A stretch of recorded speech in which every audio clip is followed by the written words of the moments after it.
अस्सलाम वालेकुम और रिव्यू स्पीकर में खुशामदीद। मेरा नाम आमिर है और दोस्तों ये है Realme का latest and greatest flagship phone Realme GT6 जो कि आज यानी कि 16 अक्टूबर को यहाँ लॉन्च हो रहा है। इससे पहले हमने इस GT लाइनअप से यहाँ चैनल पे Realme GT मास्टर एडिशन को कवर किया था, लेकिन ये वाला मेरे ख्याल में लीप्स एंड बाउंड्स अहेड है। Realme की तरफ से एक सॉलिड फ्लैगशिप किलर फोन है और इसे मैं सॉलिड क्यों कह रहा हूँ, क्योंकि इसकी स्पेक शीट देख के मुझे लग रहा है कि इसके कुछ फीचर्स बेस्ट इन क्लास हैं, स्पेशली इसका डिस्प्ले, इसकी चिपसेट कॉन्फ़िगरेशन और बैटरी एंड चार्जिंग स्पेक्स। लेकिन क्या ये फोन अपने प्राइस पॉइंट पे बेस्ट फोन है? ये सवाल मैं आपके लिए छोड़ रहा हूँ। वीडियो देखने के बाद मुझे अपनी राय जरूर दीजिएगा। प्राइस की बात करें तो Realme GT6 का एक ही वेरिएंट लॉन्च हो रहा है 16GB रैम और 512GB स्टोरेज के साथ और इसकी रिटेल प्राइस है 1,50,000। अब इतना जरूर है कि 1.5 लाख का प्राइस पॉइंट काफी हैवी प्राइस पॉइंट होता है, लेकिन ये बात भी ज़हन में रखें कि ये एक फ्लैगशिप किलर फोन है। जल्दी से इसे अनबॉक्स कर लेते हैं और यहाँ अनबॉक्सिंग एक्सपीरियंस बहुत ही क्विक होने वाला है। बॉक्स के अंदर ये फोल्डर है जिसपे मेक इट रियल लिखा है और इसके अंदर है एक सिम इजेक्टर टूल,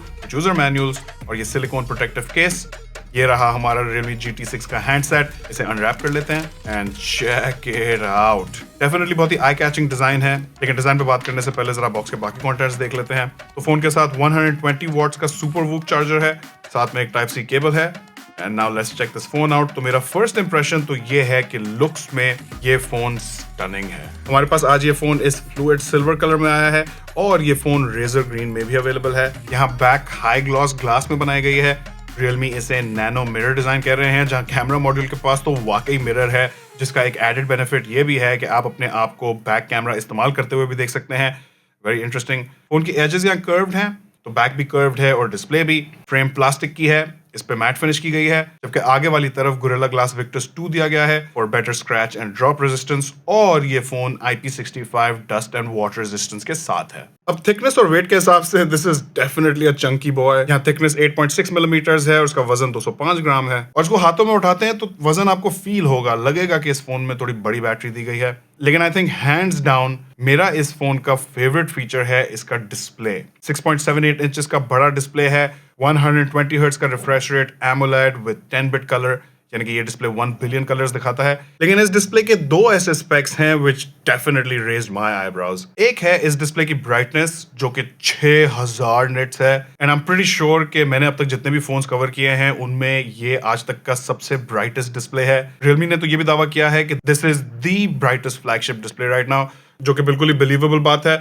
लेकिन इससे भी ज्यादा इंप्रेसिव बात है कि ये एक LTPO पैनल है। वो क्या होता है? बेसिकली LTPO पैनल्स का रिफ्रेश रेट कम करके 1 हर्ट्ज तक ले जाया जा सकता है और ये चीज बैटरी लाइफ के लिए बहुत ही फायदेमंद होती है, क्योंकि फोन जब इस्तेमाल नहीं हो रहा होता या स्क्रीन पे कुछ ऐसी चीज चल रही होती है जहां आपको 120 हर्ट्ज के रिफ्रेश रेट की जरूरत नहीं है, तो फोन ऑटोमेटिकली रिफ्रेश रेट को गिरा के बैटरी बचा सकता है। और ऐसी LTPO टेक्नोलॉजी हम इस वक्त सिर्फ top of the line premium flagship phones में देखते हैं। Premium mid range price points पे तो ये बहुत ही रेयरली कभी हमें देखा हो। मुझे तो नहीं याद पड़ता कि मैंने लास्ट टाइम कब LTPO पैनल 1.5 लाख के फोन में देखा हो।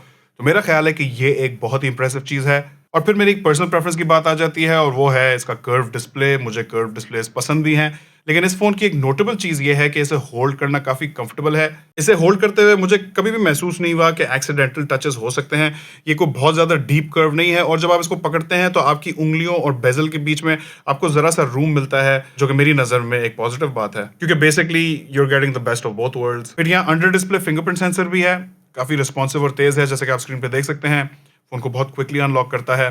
जहां तक बात है बेजल्स की, तो definitely not the thinnest I have seen, लेकिन डेफिनेटली मिड रेंज फोन से बहुत ही बेहतर हैं। मेरी नजर में टॉप और बॉटम बेजल्स थोड़े और पतले होते तो बेहतर होता। और मेरा ख्याल है कि यहाँ डिस्प्ले के बेजल्स को देख के लोगों को एहसास रहेगा कि ये एक एक्चुअल फ्लैगशिप नहीं है बल्कि एक फ्लैगशिप किलर है। लेकिन अगर ओवरऑल बात करूं तो 1.5 लाख के प्राइस पॉइंट को देखते हुए ये definitely best in class display है और मेरे सारे बॉक्सेस चेक करता है। और फिर यहाँ ऑडियो सेटअप भी ड्यूल स्पीकर्स के साथ है, जो कि इस प्राइस पॉइंट पे तो मस्ट है, आई मीन स्टैंडर्ड है। एक आधी ब्रांड था पहले जो इस प्राइस पॉइंट पे ड्यूल स्पीकर्स नहीं देता था, लेकिन उन्होंने भी अब देना शुरू कर दिए हैं। यहाँ सेकेंडरी स्पीकर इस ईयरपीस में है और ऑनेस्टली इसकी बैलेंसिंग मुझे ज्यादा पसंद नहीं आई। सेकेंडरी स्पीकर का वॉल्यूम खासा कम लगा मुझे, लेकिन जिस किस्म की स्पेक शीट इस फोन की है इस पे 7 खून माफ है। अब जरा इसकी चिपसेट कॉन्फ़िगरेशन चेक करो। तो यहाँ Qualcomm का Snapdragon 8S Gen 3 चिपसेट है। ये एक 4 नैनोमीटर का 5G चिपसेट है। साथ में Adreno 735 GPU है।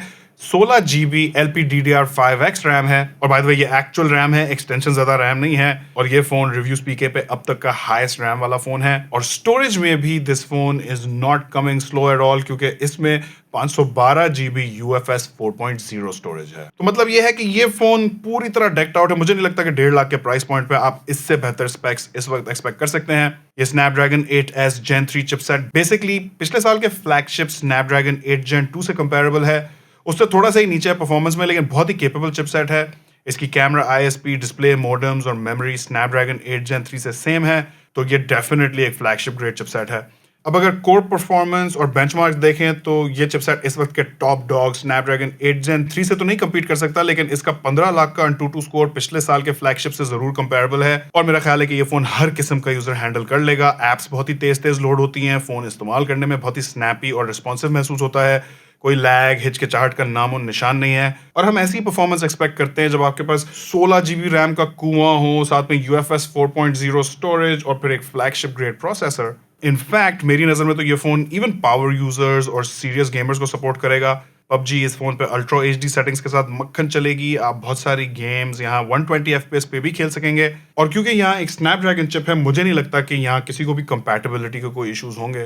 गेमर्स के लिए यहाँ GT मोड भी दिया गया है, जो कि फोन को थोड़ा पावर बूस्ट देता है, आप इसे फुल पावर पे चला सकते हैं। और यहाँ गीक पावर ट्यूनिंग मोड भी है, जिसका नाम थोड़ा सा डिफरेंट होता तो बेहतर होता, लेकिन इसको इस्तेमाल करके आप खुद CPU और GPU की पावर को कंट्रोल कर सकते हैं।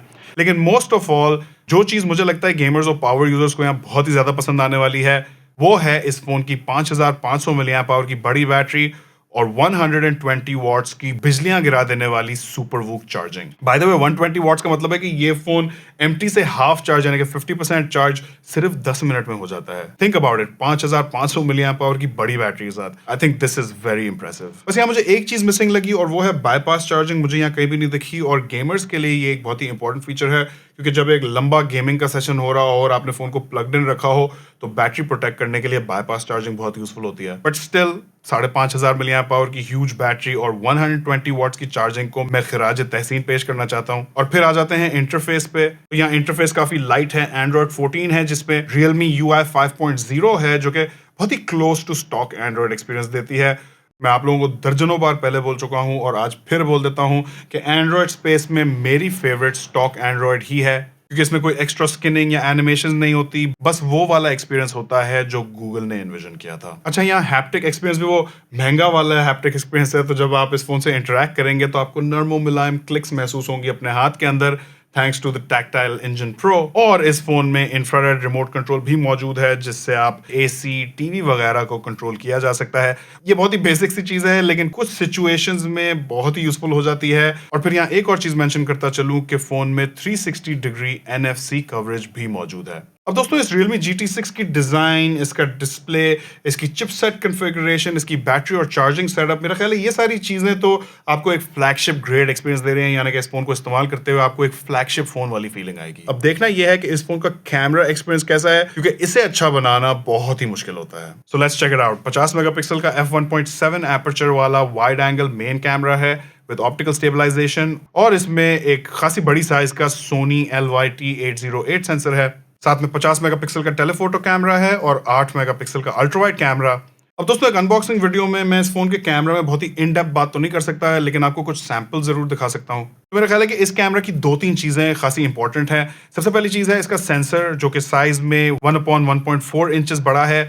इन सेंसर्स का फायदा होता है कि ये लाइट भी ज्यादा लेते हैं और इनकी नेचुरल डेप्थ ऑफ फील्ड भी बहुत अच्छी होती है। पोर्ट्रेट मोड के बगैर भी आपको इमेजेस में वो DSLR टाइप की फील आएगी। फिर दूसरी चीज है ऑप्टिकल इमेज स्टेबलाइजेशन, जो कि आपकी स्टिल फोटोज को ज्यादा क्लियर और आपकी वीडियोस को ज्यादा स्टेबल बनाती है। लेकिन आप तो जानते ही हैं कि अच्छे हार्डवेयर के साथ अच्छा सॉफ्टवेयर भी बहुत ही ज्यादा जरूरी होता है। तो यहाँ सॉफ्टवेयर और एल्गोरिथम्स Realme के हैं, और Realme के एल्गोरिथम्स मिड रेंज और इवन प्रीमियम रेंज में अच्छे समझे जाते हैं।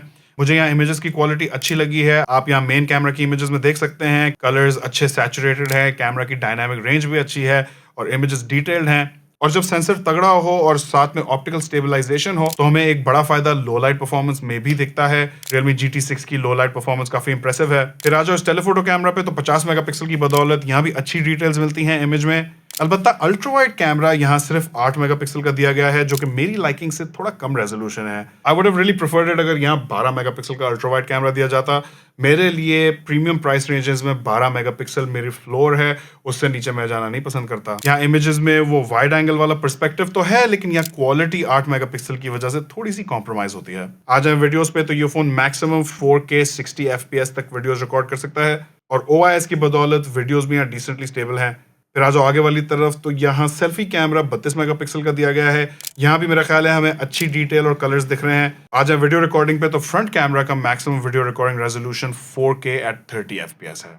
तो दोस्तों, अब अगर मैं इस फोन को सम अप करूं तो मेरी नजर में Realme GT6 ना सिर्फ इस वक्त एक अच्छा फ्लैगशिप किलर फोन है, बल्कि मेरा तो ख्याल है कि 150,000 वाले प्राइस पॉइंट पे ये सबसे बेस्ट फोन भी हो सकता है। अच्छी design, best in class display, best in class performance hardware, best in class battery size और best in class charging speed. सिर्फ 2-3 चीजें हैं जो मैंने इस फोन में मिस की। एक है इसकी ये फ्रेम प्लास्टिक की है, मेटल की होती तो बहुत ज्यादा बेहतर होता, और इस फोन में मेरा ख्याल है IP68 dust and water resistance तो होनी चाहिए थी। और दूसरी चीज है bypass charging. Other than that मेरा ख्याल है Realme ने काफी सॉलिड किस्म का फोन लॉन्च किया है। 1.5 लाख का प्राइस पॉइंट है, तो मुमकिन है कि आपको ये इससे नीचे भी मिल जाए, और इस प्राइस पॉइंट पे मेरी नजर में ये फोन एक अच्छा वैल्यू फॉर मनी फोन है।